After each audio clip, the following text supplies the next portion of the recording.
She came from the dust of forgotten roads, carrying nothing but a torn notebook and a name Glory. In a city where no one waits and no one cares. She was just another shadow. But behind her quiet eyes lay a secret too heavy for a girl her age, and a strength even she didn't know she had.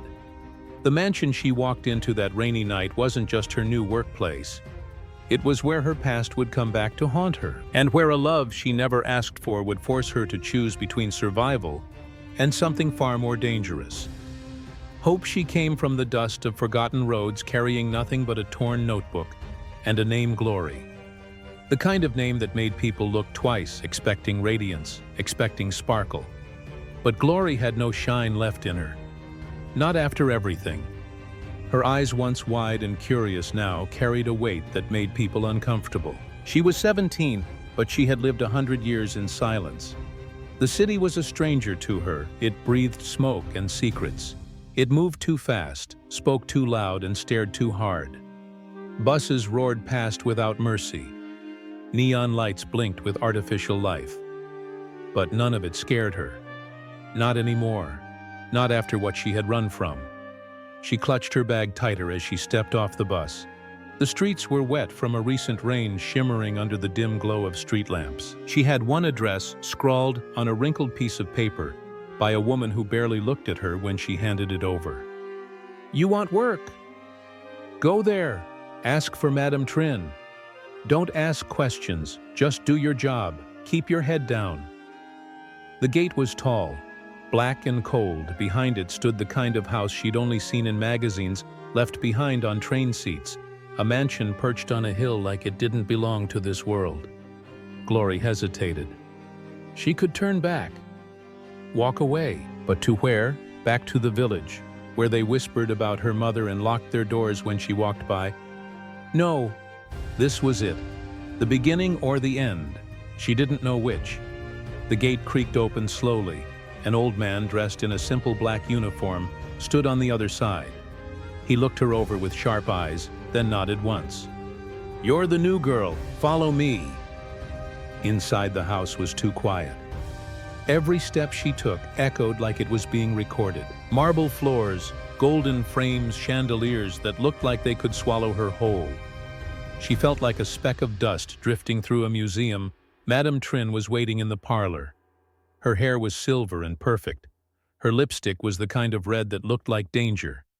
She didn't smile. Name, Glory. Age, 17. A pause, a longer look. "You'll start with the kitchen. Len will show you. You don't speak unless spoken to. No phones, no visitors, no drama. Understand?" Glory nodded. That night in the tiny servant's room tucked behind the pantry, Glory sat on the edge of her narrow bed, the torn notebook in her lap. She opened it to a blank page and began to write. Day 1. This place smells like money and something else I can't name. I saw a boy today. I think he works security. He looked at me like he knew me or like he wanted to. The next morning started before dawn. Lynn, a girl in her 20s with tired eyes and calloused hands, shook her awake. Get up. No time to dream. The kitchen was a world of its own. Heat knives, commands thrown like bullets. Glory didn't complain. She scrubbed, chopped, carried, burned her fingers once, and didn't cry. Lynn watched her curious. You're not like the others. What others? The ones who come here broken. You don't flinch. You don't ask questions. What did you run from? Glory didn't answer. Instead, she turned to the window. The boy was there again, tall in a navy uniform, arms crossed. He was watching her. Again. Days passed, then weeks. The house began to unfold its secrets. Guests who never smiled. Locked doors on the 3rd floor. Whispers in the hallway. Glory learned to move without being seen, to listen, without reacting. One night as she carried fresh towels up the stairs, she heard it, a voice behind a door, male, soft, angry. She's just a girl. You can't keep doing this. Another voice, colder. She signed up for this, just like the rest. Glory froze. The door cracked open slightly. She ran back in her room. Her hands shook as she wrote, Day 14. There are monsters here, but some of them look like people. That weekend, the boy approached her in the garden. Your name's Glory, right? She nodded. Cautious. I'm Harrison, if you need anything. Ever you come find me, even if it's just to talk. She looked at him, really looked. His eyes weren't soft. They were carved from something harder, but they weren't cruel. Why are you helping me? He shrugged. Because someone should have helped me once. From that moment, something shifted. Not trust, not yet, but a crack in the wall she'd built around her heart. She began to notice more. The way Harrison lingered when she worked late. How Lynn sometimes flinched at sudden noises. How Madam Trin's smile never reached her eyes. And then came the letter. It was slipped under her door in the middle of the night. No name, no return address, just a line of messy handwriting. You don't know who you are yet, but they do, and that's why they're afraid. Glory read it over and over. Her hands trembled, but not from fear, from something else. Something waking up inside her. The past she had buried deep was clawing its way to the surface. She wasn't just here to survive. She was here to find out the truth, even if it destroyed her. Part 2. The House on Violet Street. The city never truly sleeps. Even at midnight, when most souls are buried beneath sheets and dreams, the city thrums with restless whispers. Car horns in the distance.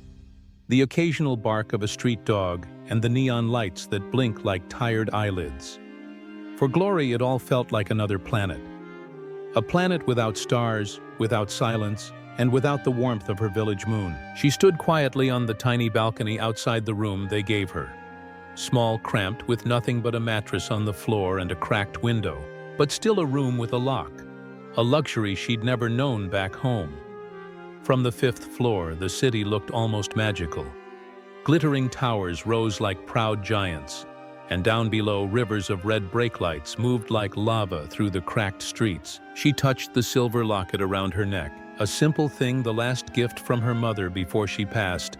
This is your armor, my girl, her mother once whispered. When the world turns cold, wear it close.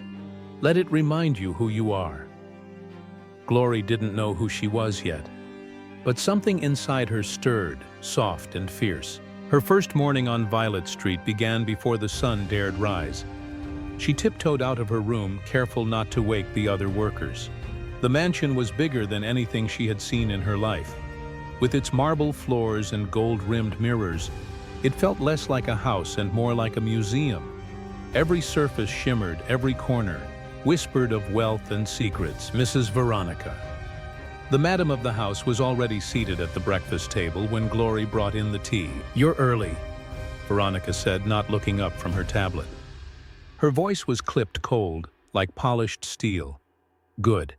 I like that. You may survive here longer than the others. Glory kept her head down.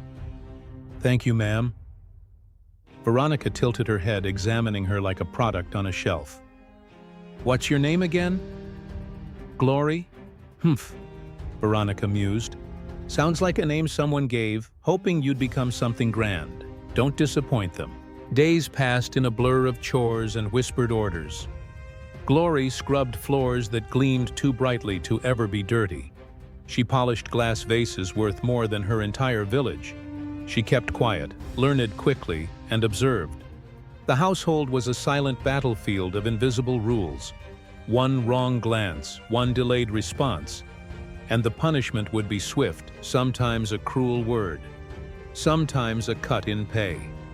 She learned to avoid the eldest son, Caleb, a man with sharp suits and sharper eyes. He'd once pinned a new maid to the wall just because her uniform wasn't ironed properly. That girl had vanished the next day. No one spoke of it. But Glory wasn't just here to survive. She was here to change her fate. It was Harrison who noticed her first. The mansion's night guard. Harrison was nothing like the others. Tall and quiet, he moved through the shadows with the ease of someone who'd made peace with silence. His uniform was always neat, his gaze calm but alert. One rainy evening, Glory had stepped outside to breathe. After scrubbing the chandelier for hours, the rain was light, almost mist-like. She closed her eyes, letting the water wash the sweat from her skin. "Don't stay out too long," a voice said softly. She opened her eyes. Harrison stood just a few feet away under the porch light, holding an umbrella. "You'll catch a cold." She nodded and started to go back inside. "Wait," he added. "You're new. From the village?" "Yes. First time in the city." She hesitated, then nodded again. "It's hard at first," he said. "But if you keep your head down, do your job, and don't trust easily, you'll make it." She looked at him, then really looked. His eyes weren't cold like the others. They held something else. Pain maybe, or kindness, maybe both. "Thank you," she whispered. He simply nodded, then walked back to his post. That was the first real conversation Glory had in the city, and it lingered longer than she expected. Over the next few weeks, something strange happened. The other maids began to notice how Glory never complained, how she finished her tasks faster than most, how even Veronica had stopped criticizing her. Whispers followed her in the corridors, some admiring, others suspicious. "She's trying to outshine us," one muttered. "She won't last," another hissed. But Glory didn't let the noise in. Instead, she watched, listened. The mansion had layers rooms that were always locked, corridors that seemed to hum with secrets. Once late at night, she passed by Mr. Maxwell's study, the master of the house, and heard voices arguing. Not just arguing, threatening. "We can't keep covering this up," someone said. Sooner or later. A door creaked, and Glory slipped away before they saw her. That night she couldn't sleep. The more she learned, the more she realized this house was not just a home. It was a nest of vipers, rich, ruthless, and dangerous. And yet she stayed, not just for the money, but because something inside her refused to run anymore. Then came the day that changed everything. Glory had been assigned to clean the guest room on the 3rd floor, a room rarely used.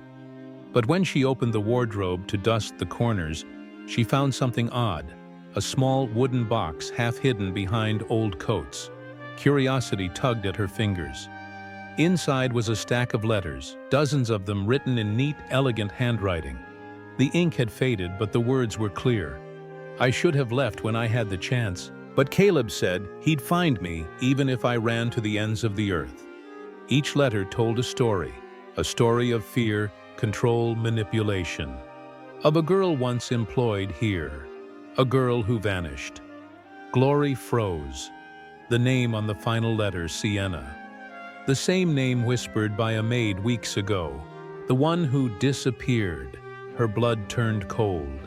She knew then this house was hiding more than secrets. It was hiding crimes. The next time she saw Harrison, she almost didn't say anything, but his eyes, steady, knowing, unlocked something in her. "I found something," she whispered, as they stood near the back gate where no cameras reached. His brow furrowed. "What kind of something?" "Proof of what happened to Sienna." He didn't speak for a long moment. "Come back here tonight," he said finally. "Midnight, bring the letters." She nodded. She didn't know if she could trust him, but something told her she had no choice. That night the rain returned, harder, colder, as if the sky was trying to warn her. She crept out with the box of letters, heart hammering every step, heavy with fear. At the gate, Harrison was waiting. They stood under the overhang as she showed him the letters, page by page, word by word. He read in silence. When he finally looked up, his jaw was tight. "Do you know what you're doing?" he asked. "This could get you killed." "I know. And then why not run?" "Because if I run, I'm just another girl who disappears." She said, "I want to fight. I want to matter." Something flickered in his eyes then. Something fierce. "I can help," he said. And just like that, a pact was formed in the shadows, two broken people choosing not to stay broken. Whispers behind the walls. "They say a house holds memories, but this house, this grand, hollow mansion, that towered like a forgotten monument, did more than remember." It whispered, it sighed, and at night it groaned like it carried the weight of secrets too heavy to bear. Glory didn't believe in ghosts, not really. But ever since she started working in the Garnett estate, something unseen had begun to pull at her spirit, like fingers in the dark. It began on a Tuesday.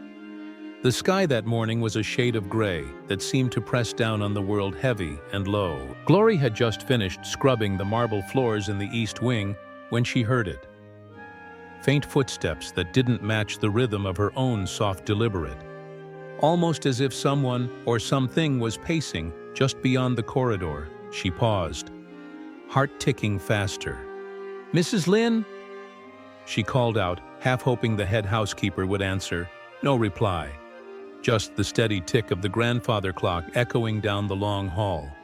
She shrugged it off. Maybe the old wood was settling again. Maybe her mind was playing tricks on her after too little sleep and too many chores.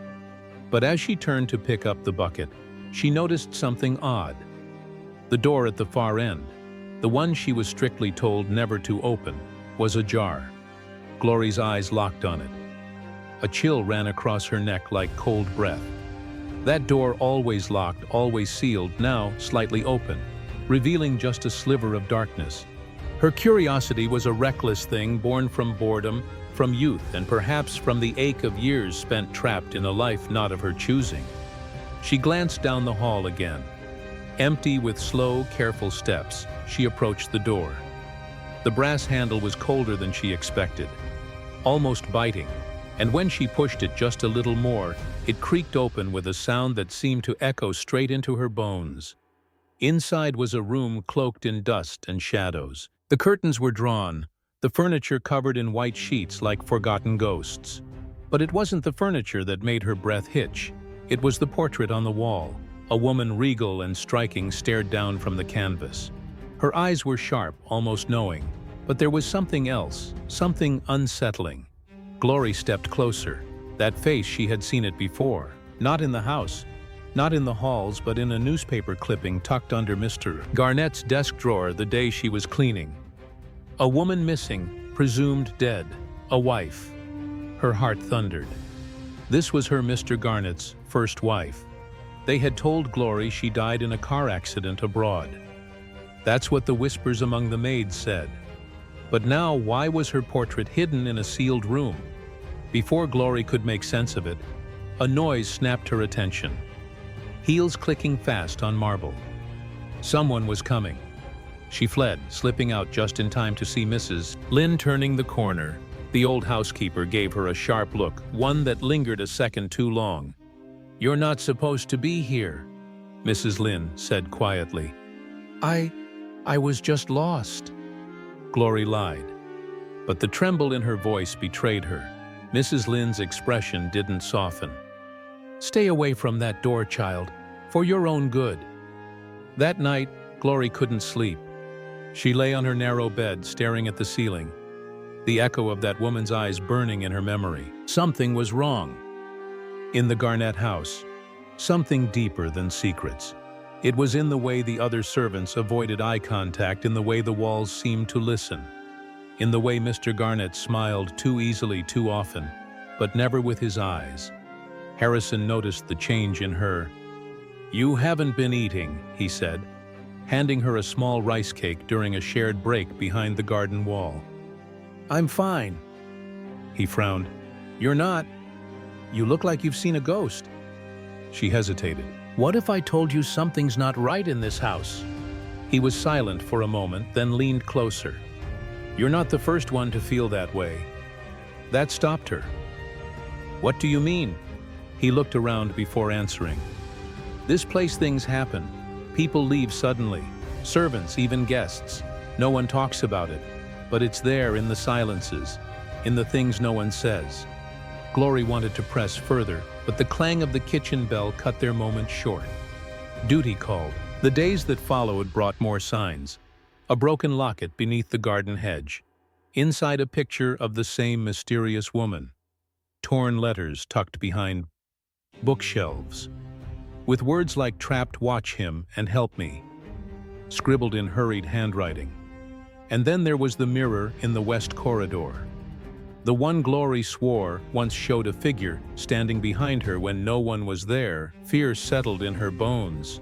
But so did determination. She needed answers, not just for herself, but for that woman in the portrait whose story had been silenced late one night while the mansion slept and the wind howled like wolves at the windows. Glory slipped back into the forbidden room. This time she came prepared with a flashlight and nerves of steel. The dust danced in the light like snowflakes. She pulled the sheet off the desk and found drawers full of letters, journals, old photographs, pieces of a life erased. The journals were the key. Each entry was like a whisper from the past. The woman, Evelyn Garnett, wrote of love, turning to fear, of a man who grew cold, possessive, cruel, of nights where she heard footsteps outside her door, of suspicions she couldn't prove, of plans to leave but never the chance. The last entry chilled Glory to the core. If something happens to me, it won't be an accident. Please, if you find this, tell the world. Tell them I didn't leave willingly. Glory's hands trembled as she closed the journal. Every instinct told her to run, to pack her bags and never look back. But her heart wouldn't let her. She thought of her mother's eyes the day she left the village. Eyes that held hope. She thought of her little sister still dreaming of a better life. And she thought of Evelyn, forgotten, erased, hidden. She wouldn't run, not yet, but she would be careful. The next morning she smiled at Mr. Garnett as he passed her in the hallway, even as her heart screamed.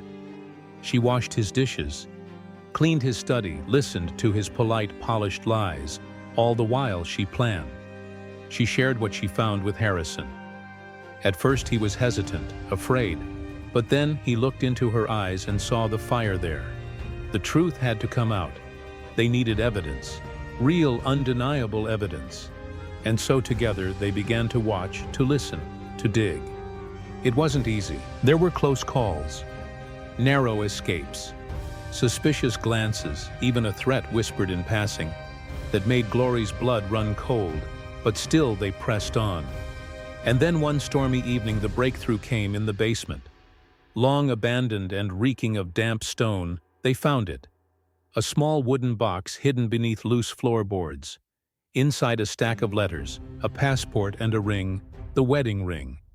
Evelyn was said to have lost before her death.